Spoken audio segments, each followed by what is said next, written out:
Fifth class, this is second chapter of your chapter number 5. ठीक है, food and health हम पढ़ रहे थे. ठीक है, अब ये सेकेंड वीडियो हम लोग स्टार्ट करते हैं. अभी तक मैंने आपको कार्ब्स के बारे में बता दिया, protein, fats, vitamin and minerals. Okay, so this is now water and roughage. अब ये क्या काम करते हैं? Roughage and water are also essential part of our body. जो रफेज होता है और जो पानी होता है वो हमारी बॉडी के लिए बहुत ही ज़्यादा एसेंशियल यानी ज़रूरी होता है. These component help in digestion and absorption of nutrients. ये हमारे डाइजेशन यानी खाने को डाइजेस्ट पचाने में हेल्प करता है. और किस में हेल्प करता है बेटा? न्यूट्रिएंट्स को एब्जॉर्ब करने में, यानी खाने में से जितने भी न्यूट्रिएंट्स हैं वो हम एब्जॉर्ब कर ले निकाल लें उसमें से अपने बॉडी के अंदर. Our 2/3 body is made up of water. हमारी 2/3 बॉडी जो है वो पानी की बनी है. ठीक है, यानी अगर हम अपनी बॉडी को 3 पार्ट्स में बांट दें तो उसके 2 पोर्शन जो है वो पानी के ही हैं. Water prevent us from constipation. जो पानी है वो हमें कॉन्स्टिपेशन यानी जैसे आपको गैस होती है या फिर खाना अच्छे से डाइजेस्ट नहीं होता या पेट में दर्द होता है, तो इन सब से जो है आपको बचाता है. ठीक है, तो पानी हमें इसलिए ज़्यादा से ज़्यादा पीना चाहिए.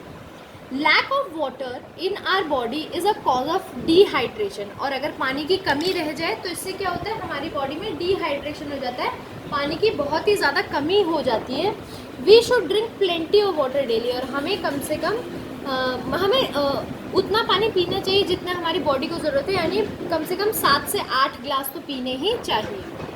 Green vegetables, fruits and cereals are source of roughage. जो ग्रीन वेजिटेबल्स हैं, फ्रूट्स हैं, सीरियल्स हैं, ये हमारे रफेज के सोर्स हैं.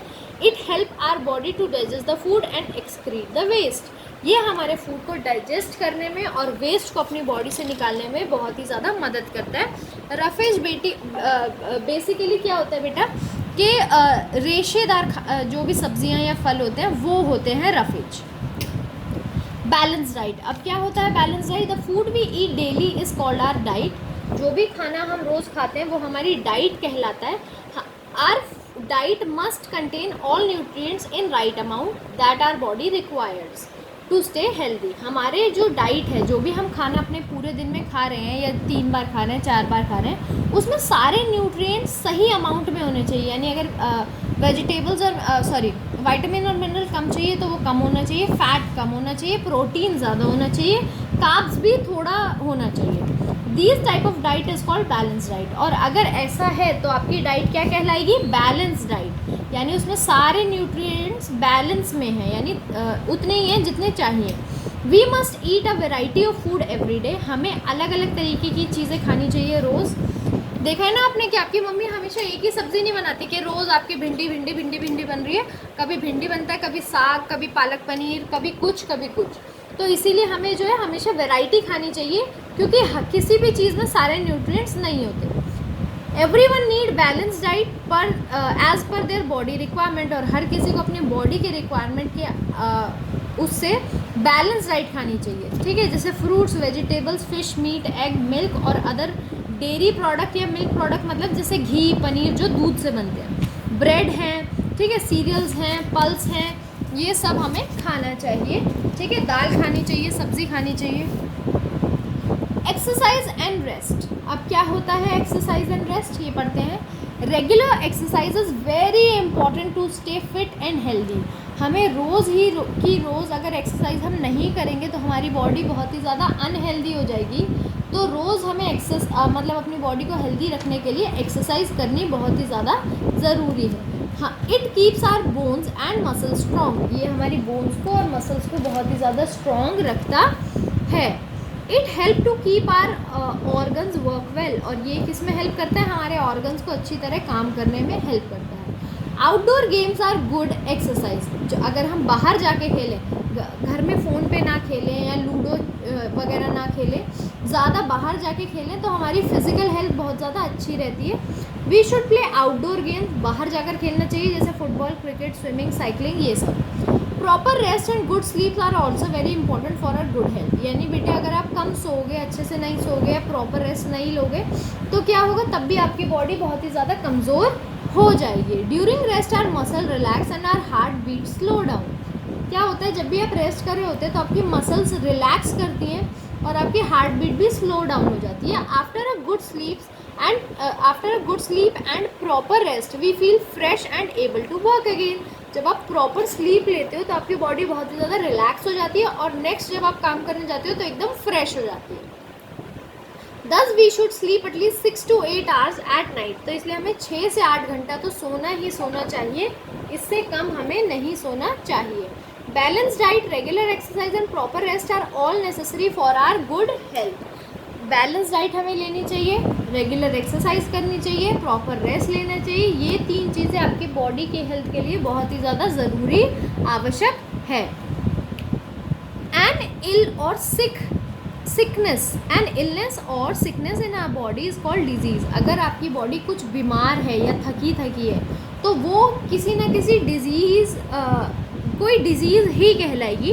डिजीज़ में एक पर्सन अनवेल एंड वीक, जो अगर आपको कोई डिजीज़ लग जाए, आपको कोई बीमारी लग जाए तो धीरे धीरे क्या होगा, आपकी बॉडी बहुत ही ज़्यादा अनवेल हो जाएगी, अच्छी नहीं रहेगी और बहुत ही ज़्यादा वीक हो जाएगी। क्या हो जाएगी? वीक, ठीक है, कमज़ोर हो जाएगी। There are 2 type of diseases, 2 तरीके की डिजीज होते हैं, कम्युनिकेबल एंड नॉन कम्युनिकेबल। जो हमने स्टार्टिंग में टू अंडरस्टैंड में पढ़ा था कि 2 तरीके की डिजीज़ होती हैं, कम्युनिकेबल एंड नॉन कम्युनिकेबल। ठीक है, क्या होती है ये डिजीज़, इसको हम जानेंगे। कम्युनिकेबल डिजीज़, पहला portion, these diseases spread from one person to other person by direct contact. यानी अगर किसी बंदे को कोई बीमारी है और अगर आप उसके डायरेक्ट कांटेक्ट में आ जाओ, आपको भी वो बीमारी हो जाए, यानी फैलने वाली बीमारी। ऐसी बीमारी को हम बोलते हैं कम्युनिकेबल डिजीज़, जो एक बंदे से दूसरे बंदे को हो जाए। जैसे छींकना, खांसना। कभी आपने देखा होगा जब भी कोई छींकता है और वो हैंकी नहीं रखता है तो थोड़े टाइम बाद अगर आप उसके आसपास घूम रहे हो और उसके साथ हो तो क्या होगा, थोड़े टाइम बाद आपको भी जुकाम लग जाएगा। तो ये कम्युनिकेबल डिजीज़ है। These diseases caught by germs, और ये किसकी वजह से होती हैं? जर्म्स की वजह से। एक बंदे ने छींका, आपके ऊपर उसका थूक चला गया, उसके जर्म्स चले गए, आपने फिर मतलब कभी वो अगर जैसे हाथ पे चले गए, फिर आपने अपना फेस टच किया या कुछ भी किया या अपने लिप्स को हाथ लगाया तो क्या होगा, वो जर्म्स आपके अंदर चल जाएंगे, आपको भी जुकाम हो जाएगा। Germs are extremely small living things that cannot be seen with the naked eyes and can be seen only through microscope. वो जर्म्स इतने छोटे होते हैं बेटा कि कभी भी आप उनको अपनी आंखों से जो है वो देख नहीं पाओगे। आपको एक माइक्रोस्कोप, एक डिवाइस होती है जिससे हम छोटे से छोटे कीड़े मकोड़े भी देख पाते हैं। There are 3 type of germs. अब 3 तरीके के जर्म्स होते हैं, बैक्टीरिया, वायरस और प्रोटोजोआ। क्या होते हैं ये? ठीक है, 3 तरीके के जर्म्स हैं, बैक्टीरिया, वायरस और प्रोटोजोआ। अब देखते हैं क्या है ये। Bacteria found in air, water, soil and bodies of living organism. Bacteria कहाँ कहाँ मिलता है? हवा में मिलता है, पानी में मिलता है, मिट्टी में मिलता है और आपकी बॉडी के अंदर भी होते हैं। Tuberculosis, typhoid, cholera and food poisoning are bacterial diseases. यानी अगर आपको ट्यूबरक्लोसिस है, आपको टाइफाइड है, टाइफाइड का फीवर सुना होगा, कॉलरा, यानी कॉलरा मतलब क्या होता है, जब पानी से हो जाता है, गंदा पानी पीने से आपकी बॉडी बीमार हो जाती है, कॉलरा बोलते हैं उसको। या फूड पॉइजनिंग, यानी ख़राब खाना खाने से जब आपका पेट खराब हो जाता है तो उसको ये सब बैक्टीरियल डिजीज़ हैं, बैक्टीरिया से होती हैं। Virus cause diseases such as common cold, flu, chicken pox. अब वायरस जो है, वायरस कैसी डिजीज़ करता है? जैसे कॉमन कोल्ड है, ठीक है, फ्लू है, ठीक है, फ्लू हो जाता है ना, जैसे जो आपको फ्लू हो जाता है, बहुत टाइम तक रहता है। चिकन पॉक्स, छोटे छोटे जो दाने हो जाते हैं, माता जिसको बोलते हो आप, ठीक है, मीसल्स एंड मम्स। ठीक है, ये सब ऐसी बीमारी है बेटा जो वायरस से आपकी बॉडी में जो है हो जाती है। These are called viral disease, और इसलिए इनको क्या बोलते हैं? Viral diseases. क्या बोलते हैं? Viral diseases. ठीक है बेटे। प्रोटोजोआ क्या होता है? Malaria, dysentery and dengue are called protozoa. यानी ज़्यादातर मच्छर के काटने से होते हैं, मलेरिया, डेंगू, ये सब किससे होते हैं? मच्छर के काटने से होते हैं। ठीक है, तो ऐसी डिजीजेस को क्या बोलेंगे? प्रोटोजोआ। मतलब ये प्रोटोजोआ के कारण होता है, जो इसमें जर्म्स होते हैं वो प्रोटोजोआ होते हैं। ठीक है, अब इसके बाद है mode of transition of communicable diseases, यानी कैसे जो है ट्रांसमिट होता है, ट्रांसमिशन कैसे होता है कम्युनिकेबल डिजीज़ का, किस किस तरीके से वो फैलते हैं, ये वाला पोर्शन आपका बच गया है। ये बेटा ये पोर्शन हम अपनी नेक्स्ट वीडियो में पढ़ेंगे।